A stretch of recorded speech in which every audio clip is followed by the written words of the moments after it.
Saudara-saudari terkasih dalam Tuhan, selamat Paskah. Karena belum sempat mengucapkan Paskah di Puspita ya, saya ucapkan sekarang. Tidak ada kata masih dalam masa Paskah ini. Paskah memang membuat iman para murid itu menjadi baru. Bahkan sebelumnya berkaitan mereka belum sungguh-sungguh memiliki iman akan Yesus. Artinya mereka putus asa dengan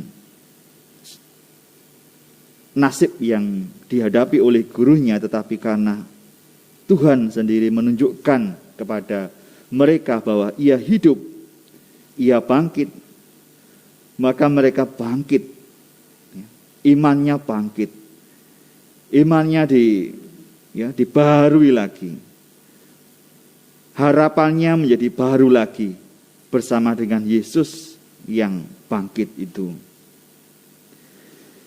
Dan hari ini Yesus juga mengingatkan kembali bahwa mereka yang mengalami Paskah itu, mereka ibaratnya juga seperti lahir kembali. Di dalam roh dikatakan, dilahirkan kembali.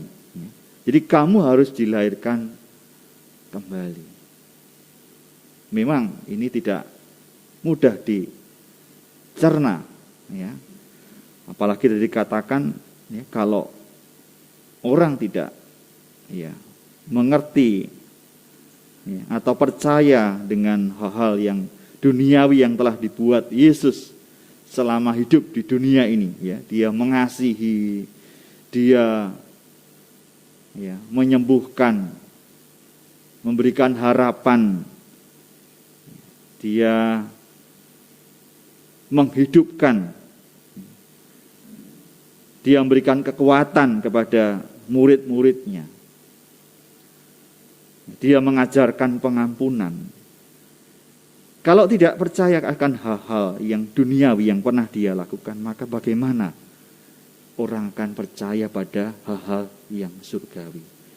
Lahir di dalam roh tentu adalah hal-hal perkara surgawi, bahwa orang menjadi baru lagi, jiwanya, rohnya menjadi baru karena Paskah itu, karena percaya akan Yesus, kepercayaannya menjadi baru.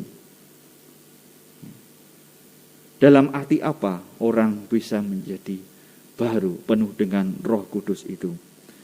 Memang kita mesti senantiasa merenungkan itu. Bagaimana kita bisa lahir kembali dalam Roh Kudus itu? Bagaimana kita menjadi manusia itu yang baru? Jawabannya biasanya orang dengan bertobat, dengan membaharui diri, dengan mengikuti jalan Tuhan. Iya benar, tapi bagaimana itu mungkin? Dengan upaya, dengan doa. Tetapi dikatakan bahwa yang sungguh-sungguh membuat orang imannya baru tidak lain adalah Roh Kristus itu sendiri. Dan Roh itu yang senantiasa membuat orang yang mendengarkan kesaksian itu percaya.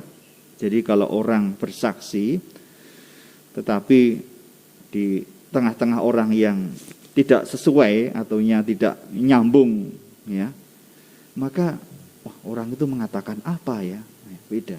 Tetapi kalau sama-sama, mereka percaya, sama-sama mereka mencari Tuhan, pasti melihat, pasti bisa merasakan bahwa apa yang dilakukan orang, apa yang dilakukan orang beriman, apa yang dilakukan orang karena dia bertobat, itu sungguh-sungguh juga semakin mengagumi bahwa iya, dia berubah itu karena Tuhan. Dia tidak hanya berubah karena kemauannya sendiri, karena karena kapok misalnya itu, karena sudah salah terus kemudian kapok, atau karena dia dikucilkan orangan, karena dia menderita, tetapi sungguh-sungguh karena orang itu ya, menerima atau lahir kembali di dalam roh itu. Dia menjadi baru. Sehingga kesaksianlah yang sebenarnya membuat ya, para murid dan juga tadi dikatakan jemaat perdana itu lahir kembali. Secara sederhana digambarkan dalam bacaan pertama tadi, bagaimana para murid jemaat perdana itu lahir kembali. Ya, mereka sehati dan sejiwa. Nah ini, ya. Sehati dan sejiwa, ini yang penting untuk dipegang. Mereka sehati dan sejiwa. Bagaimana sehati sejiwa itu diwujudkan dalam hidup mereka? Tadi dikatakan bahwa mereka ya menganggap bahwa suatu kepunyaan bahwa suatu kepunyaannya adalah milik sendiri, tetapi suatu adalah kepunyaan mereka bersama. Ya. Dan tidak ada seorang pun yang berkata bahwa sesuatu dari kepunyaannya adalah miliknya sendiri, tetapi segala sesuatu yang adalah kepunyaan mereka bersama. Ya. Dan segala sesuatu adalah kepunyaan bersama. Wah ini kalau ditafsirkan secara netral ini susah nih ya. Jemaat perpecahan sungguh. Tetapi kalau dengan kata sehati sejiwa tentu tidak menjadi soal. Sehati, mereka satu hati. Sehati sejiwa di dalam iman akan kebangkitan itu. Jadi semua ini terjadi karena kesaksian para murid. Jadi tidak bisa orang tiba-tiba, wah ayo kita kumpulkan lalu kita bagi-bagi. Tanpa ada iman akan Paskah, yaitu hanya bagi-bagi rezeki gitu aja ya. Oh itu orang baik bagi-bagi rezeki gitu ya. Hanya gitu saja. Tetapi dilandasi sehati sejiwa, ya tidak. Lain. Ya, lain. Akan menjadi lain. Makna dari perbuatan mereka, ya tadi dikatakan di antara mereka tidak ada seorang pun yang berkekurangan, digambarkan. Karena sehati jiwa ini, maka mereka tidak berkekurangan. Jadi mereka menjual harta miliknya karena terdorong oleh belas kasih akan orang lain. Bukan atas dorongan bahwa aku punya banyak nih saatnya aku ya supaya orang lain ya semakin suka dengan saya, supaya orang lain melihat saya itu lebih beriman, supaya orang lain lebih sosial dalam kehidupan ini. Bukan itu. Tapi karena mereka sehati sejiwa, sehingga tidak ada seorang pun dari mereka yang berkekurangan. Ya. Karena semua orang yang punya tanah atau rumah menjual kepunyaannya itu, dan hasil penjualan itu mereka bawa dan diletakkan di depan kaki para rasul. Jadi tidak mereka bagi-bagi sendiri, mereka dengan cara mereka sendiri. Dengan cara Kristus juga membagikan rezeki, menjagikan kebaikan kepada umatnya. Jadi dengan cara Kristus, bukan dengan cara mereka sendiri. Mereka membagi-bagikan apa yang mereka miliki itu. Itulah karena Paskah. Ini konkretnya dari orang yang lahir kembali di dalam roh itu. Jadi mereka sehati, sejiwa dengan Tuhan sendiri. Ingat, ya, Yesus pernah berkata, jikalau engkau kepada pemuda itu ya, jualah hartamu, ya, hanya satu kekuranganmu, kan kau pergilah, jualah hartamu, bagikanlah kepada orang miskin, untuk mengikuti Tuhan. Nah, saya kira ini ada gandengannya itu. Dan itu hanya mungkin, kadang orang kan, itu impossible, tidak mungkin. Orang itu menjual hartanya, seluruh hartanya, dan memberikannya kepada orang miskin menjadi Tuhan. Tapi itu mungkin. Mungkin. Kalau apa?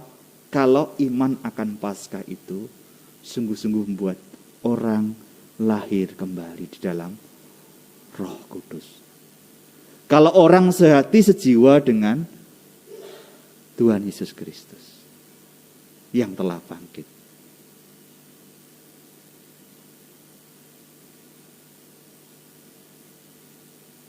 Kalau kita merenungkan iman akan kebangkitan itu luar biasa dahsyatnya. Artinya bahwa Tuhan itu mengatakan kepada kita, jangan takut kamu mati. Kamu punya harta banyak, nanti kamu juga akan mati. Kamu tidak punya harta pun, nanti kamu akan mati. Tapi kamu punya kepercayaan, kamu akan memiliki hidup abadi.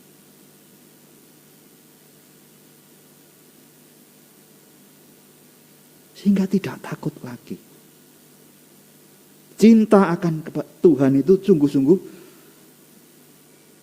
ya, terbukti akan membawa kepada kebahagiaan abadi. Kalau kita ya para adorator ya di sini mungkin adorator semakin beradorasi ya, kan semakin mencintai ya. Tidak mungkin kalau semakin beradorasi itu semakin hidupnya semakin tidak jelas gitu ya. Tujuan hidupnya menjadi kacau atau ya persahabatannya renggang dengan sesamanya. Ya, dia dijauhkan dari Tuhan. Tidak mungkin. Dia akan semakin mencintai Tuhan di atas segala-galanya. Dan itu sungguh orang yang lahir kembali. Saya sendiri sebagai imam ini terus merenungkan diri saya itu sebagai iya ya, saya hidup selibat. Saya memilih hidup ini. Saya kadang juga membayangkan seperti ya, suami istri yang setia mau murni dengan satu pasangan sampai akhir hayatnya. Dalam suka duka, untung dan malang. Kadang juga merasa berat. Kadang juga merasa sepi. Kadang merasa tidak berarti hidup ini kalau tidak saya ya cinta ini tidak diberikan kepada seorang yang saya sangat cintai gitu ya. Tetapi ketika kembali kepada kita semua sama-sama mau mengabdi Tuhan dalam cara hidup kita masing-masing. Kepenuhan cinta kita itu akan kita berikan sebenarnya secara total kepada Tuhan. Bagi yang suami istri, mungkin latihannya di dunia ini dengan mencintai istrinya, mencintai anaknya sampai dia habis. Sampai dia meninggal dunia. Sampai tetes darah penghabisan, sampai dia sakit-sakitan tua ya, tetap mendampingi anak dan istrinya atau mungkin kalau istrinya suami dan anak-anaknya. Sampai mungkin cucu-cucunya dengan harapan kebahagiaan itu. Ya, saya ingin sampai titik darah terhabis yang untuk gereja, untuk Tuhan Yesus sendiri. Demikian juga kehidupan kita amat indah. Kalau kita saling merenungkan satu sama lain, merenungkan bahwa kehidupan ini, ya, mesti kita jalani seperti apa yang Tuhan, ya sudah menjadi panggilan dari hidup kita. Kadang kita mengatakan itu tidak mungkin, tapi bagi Tuhan tetap mungkin. Karena iman Paskah itu juga ketidakmungkinan. Mana ada orang yang hidup kembali setelah ya mati. Tetapi Yesus sungguh-sungguh hidup. Ya, banyak pribadi yang sudah ketemu dengan Yesus, entah lewat mimpi, entah lewat apa, bahwa dia sungguh-sungguh hidup. Dia tidak mati. Dia tidak kalah dengan penderitaan. Dengan salib tidak kalah. Justru dia menang. Maka Ya, kedalaman akan iman Paskah ini membuat kita lahir kembali dalam roh, sehati, sejiwa dengan Tuhan. Ya, semoga hidup dan pelayanan kita dalam doa, dalam adorasi bersama, baik secara pribadi, bersama, dan dalam ekaristi juga, ya, semakin kita sehati dan sejiwa dengan Kristus yang telah bangkit itu. Dan itu artinya kita lahir di dalam roh. Berkat Allah menyertai kita semua. Amin.